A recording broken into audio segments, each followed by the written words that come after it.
Mr. Orr was a well-known figure in Dublin, Ireland, and was said to be a gentleman of integrity. The following is his account of a peculiar visit to Kilbarrack Cemetery on the outskirts of Dublin City. I was on my way from Raheny to Howth. I had travelled from Malahide, intending to catch the train at Raheny station. But our train was some minutes late, and the consequence was I missed the Howth train. Not relishing the idea of hanging about the railway station for 2 hours, I set off on my march to Howth, hoping I might catch the train at Sutton. And what a march it proved to be. I was but imperfectly acquainted with the road, but I was confident that I would be able to strike the correct route, having got directions from the railway porter. I turned to the left and passed a little crescent of cottages, soon leaving the cheery lights of the whitewashed public house in the rear, and having reached the main road, set off at a brisk walk, now plunging through lakelets of mud kindly left for the unwary traveller. The road I had travelled was steeped in darkness, which the bright stars failed to relieve. Now I had the music of the waves, the twinkling and flashing beacons that guide mariners up the river, and the lights that mark the townships on the south side of the bay. Up to this time I had not met a single person, and the inhabitants seemed to have retired, although the hour was but a little past 9 o'clock. I mistook my bearings, turning up a lane and had 6 inches of mud over its surface, and did not learn of my mistake until I knocked smartly with my cane on the door of a comfortable-looking house half a mile up the road. After much hesitation, one of the inhabitants, no doubt much wondering at the presence of a stranger in the vicinity, opened the door about 6 inches, and directed me to retrace my steps down the watery lane and reach the main road. In half an hour I was again on the road and soon reached the creepy vicinity of Kilbarrack Cemetery, with its numerous mounds and rude mementos of death, and its pointed ivy-clad ruins of a chapel, which looked doubly eerie under the stars, shadowed by the darkly looming hill of Howth, steeped in an oppressive stillness, relieved only by the sea. That has been so many a dead man's grave, and the occasional cry of the seabirds that seem to never sleep. I was suddenly confronted by an old man dressed in a quaint garb, and who had a rich luxuriance of lovely flaxen hair that matched the beard that reached below his breast.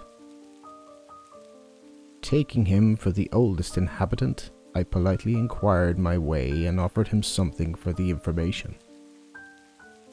"Keep your money, wayfarer," the old man said.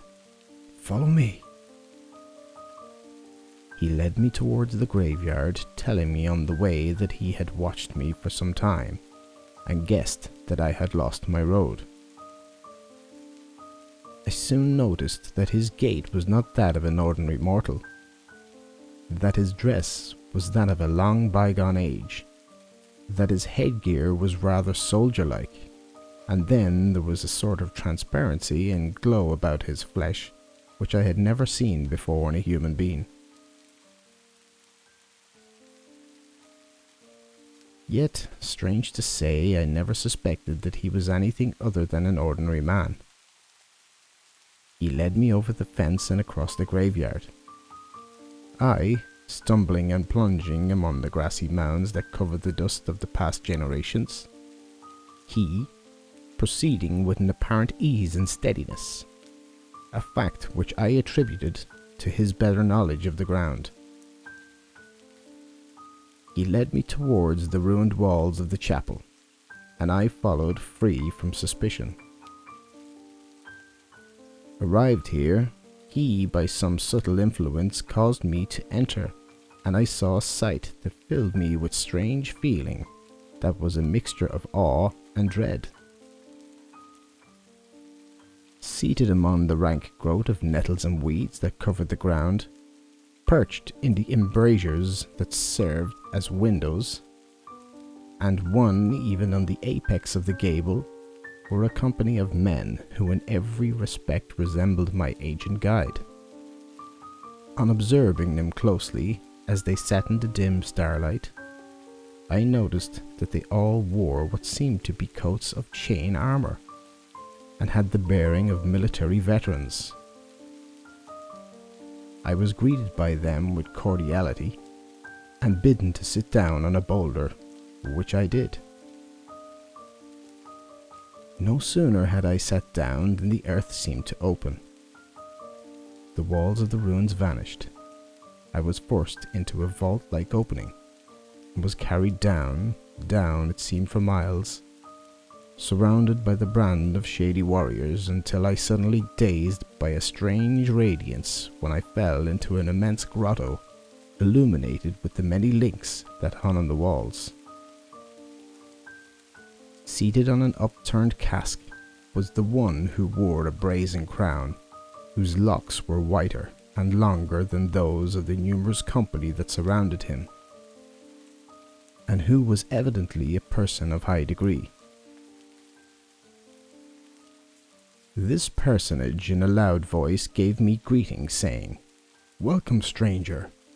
By Thor, thou shalt partake of our cheer and drink defiance to the foes of the Sea Kings." I felt I was to be transformed into a new being. I drank of the stuff they offered me, and found that it rather burned my mucous membrane, yet had no further effect. The being on the cask raised a scepter, and those who reclined on the floor of the grotto or sat in the boulders of stone rose. "On with the dance," ordered the commander, and then began a wild war dance in which I was forced to join, becoming mysteriously armed with a battle axe and a sword, which I swung in imitation of others in the strange company. The dance over, the chief addressed his followers, telling them that an adventurer, Sir Armory Tristram, was on his way to attack the peninsula of Ben Eder to drive out the Danes, and exhorting them to be strong in the fight. He then asked me to address the warriors.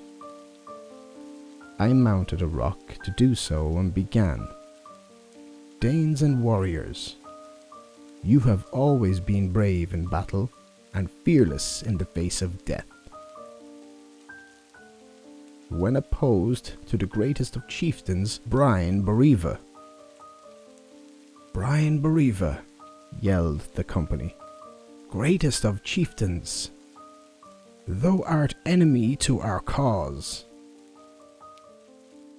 I was rash enough to make an uncomplimentary remark to the chief of the soldiers, whereupon I was forced up through the shaft which I had descended, hurried by the Danish scepters, for such I am convinced they were, and on reaching the ruins of the chapel, I was subjected to rough handling, and footing too, and was sinking into unconsciousness when the chief of soldiers blew a long weird blast on a whistle, and the company disappeared.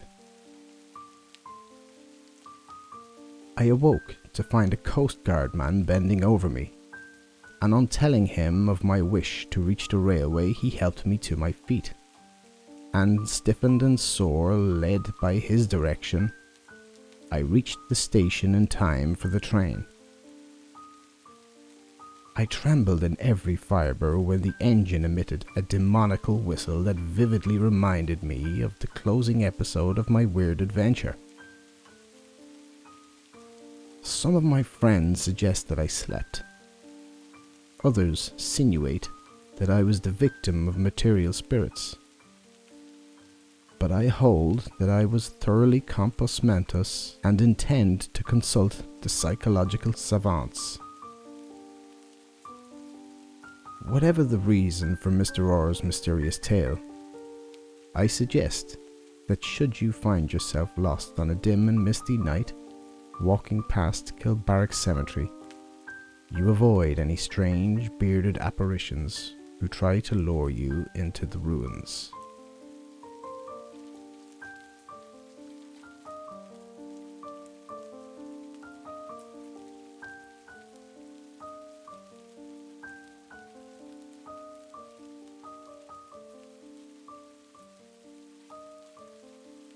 The Hand.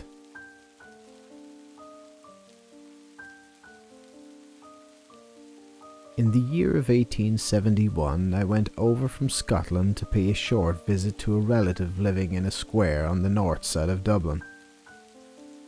In January 1872, the husband of my relative, then in his 84th year, was seized with paralysis, and, having no trained nurse, the footman and I sat up with him for 16 nights during his recovery.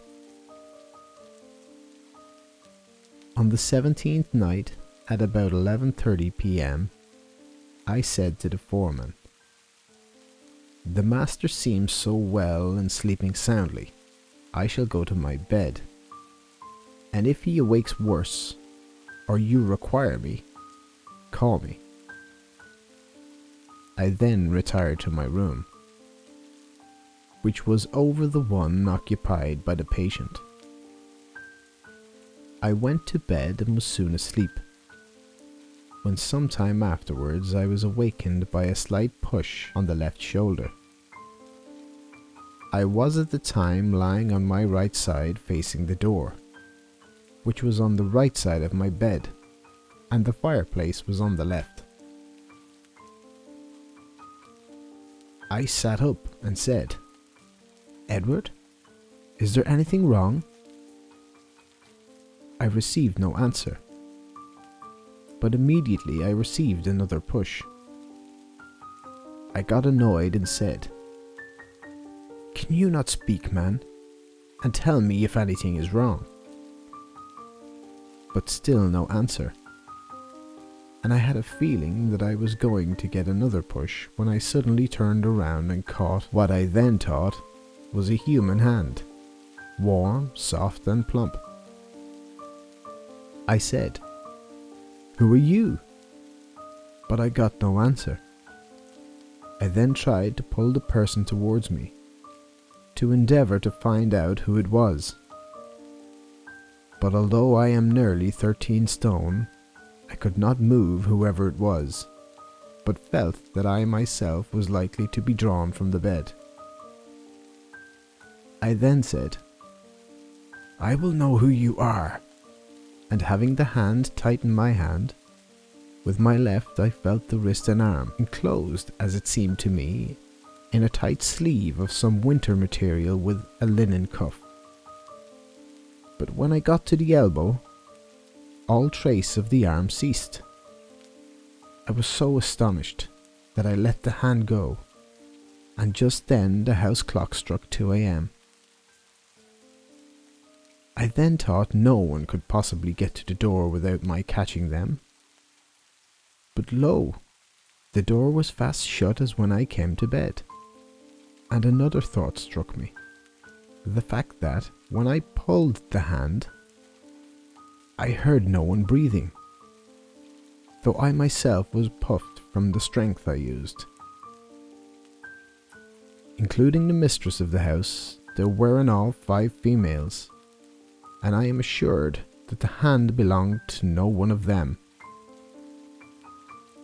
When I related the adventure, the servants exclaimed, "Oh, it must be the master's old Aunt Betty," an old lady who had lived for many years in the upper part of the house, occupying 2 rooms, and had died over 50 years ago at a great age.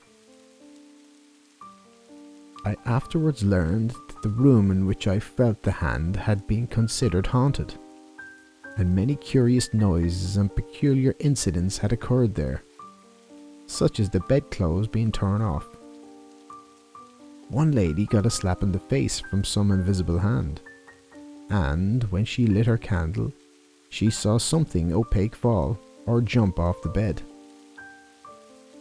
A general officer, a brother of the lady, slept there 2 nights, but preferred going to a hotel rather than remaining a third. He never would say what he heard or saw, but always asserted that the room was uncanny. I slept for months in that room afterwards, and was never in the least disturbed. I never knew what nervousness was in my life, and only regret that my astonishment caused me to let go of the hand before finding out the purpose of the visit. Whether it was meant for a warning or not, I may add the old gentleman lived 3 years and 6 months afterwards.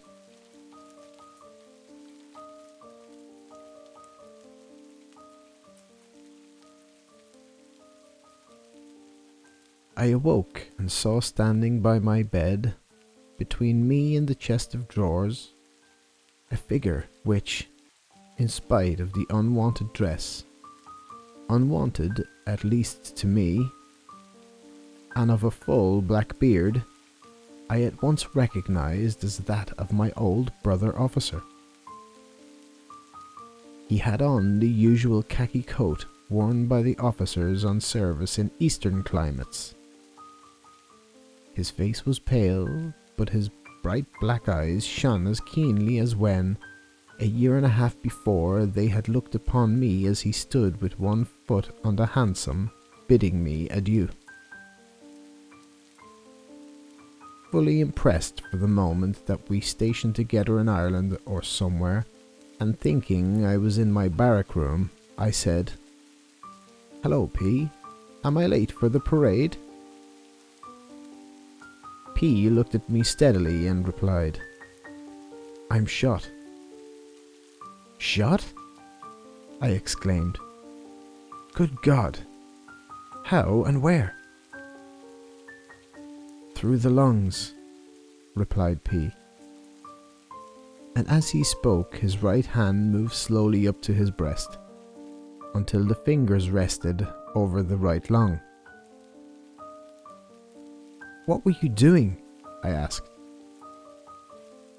"The general sent me forward," he said, and the right hand left the breast to move slowly to the front, pointing over my head to the window, and at the same moment the figure melted away. I rubbed my eyes to make sure I was not dreaming and sprang out of bed. It was then 4:10 a.m. by the clock on my mantelpiece. 2 days later, news was received that he had been killed at Lang's Neck between 11 and 12 o'clock on the night in question.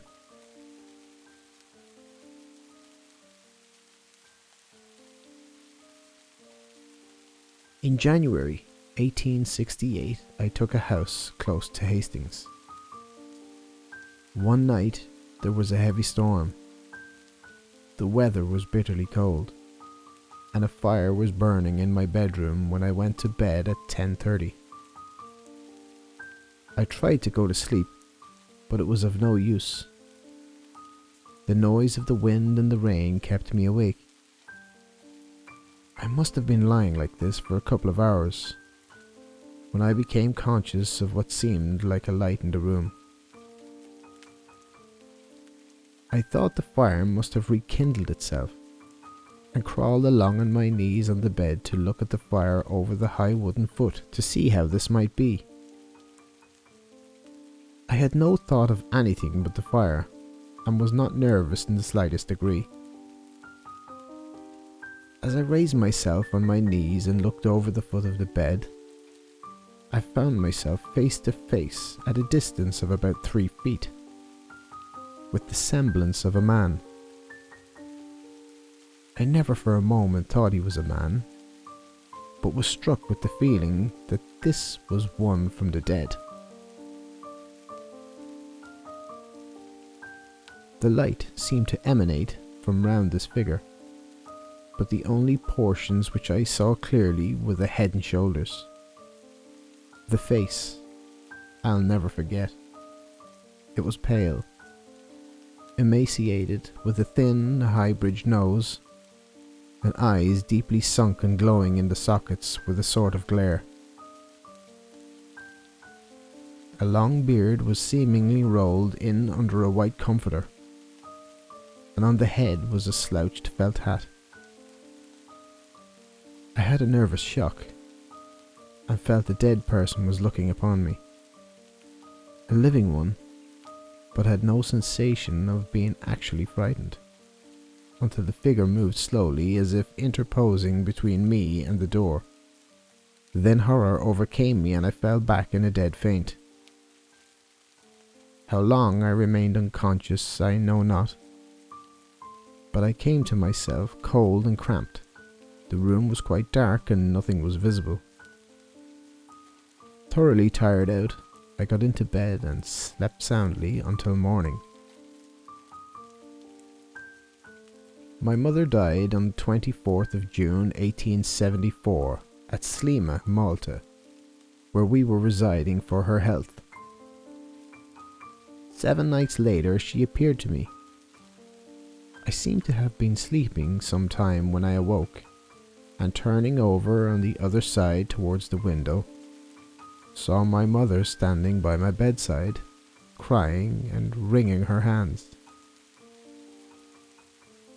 I had not been awake long enough to remember that she was dead, and exclaimed quite naturally, "Why, dear, what's the matter?"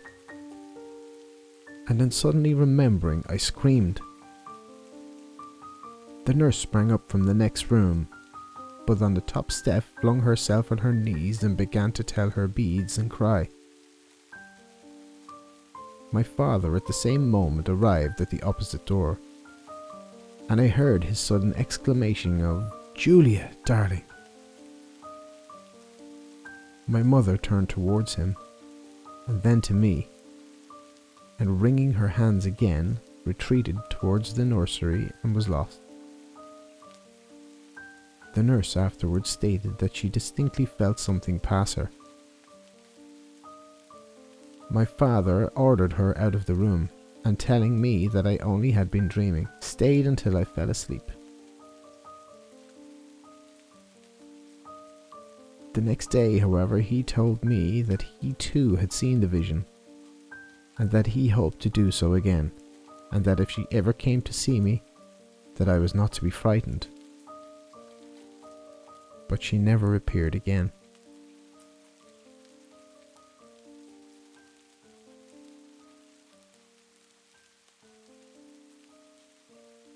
In the month of April 1881, I was located in Norfolk, and my duties took me once a fortnight to a fishing village on the coast. So I can guarantee the following facts. It is customary for the fishing smacks to go to Grimsby line fishing in the spring. The vessels started one afternoon on their journey north. In the evening, a heavy northeast wind blew, and one of the boats mistook the white surf on the rocks for the reflection of a lighthouse. In consequence, the boat would go into shallow water. A heavy sea came and swept 2 men from the deck. One man grasped the rope and was saved. The other, a younger man, failed to save himself, though an expert swimmer. It was said that he was heard to shout about 11 o'clock. Towards 1 o'clock, the young man's mother, lying awake, saw his apparition come to the foot of the bed, clad in white, and she screamed with fright, and told her husband what she had seen, and that Jay was drowned. He sought in vain to calm her by saying that she must have been dreaming. She asserted the contrary. The next day, when her daughter came in with the telegram of the sad event, before her daughter had time to speak, she cried out, "Jay is drowned," and became unconscious. She remained in this state for many hours. When she regained consciousness, she told them particularly and distinctly what she had seen. She said, "If ever the body is found, it has a cut across the cheek," specifying which cheek. The body was found some days later, and exactly as the mother had seen it, was a cut across the cheek.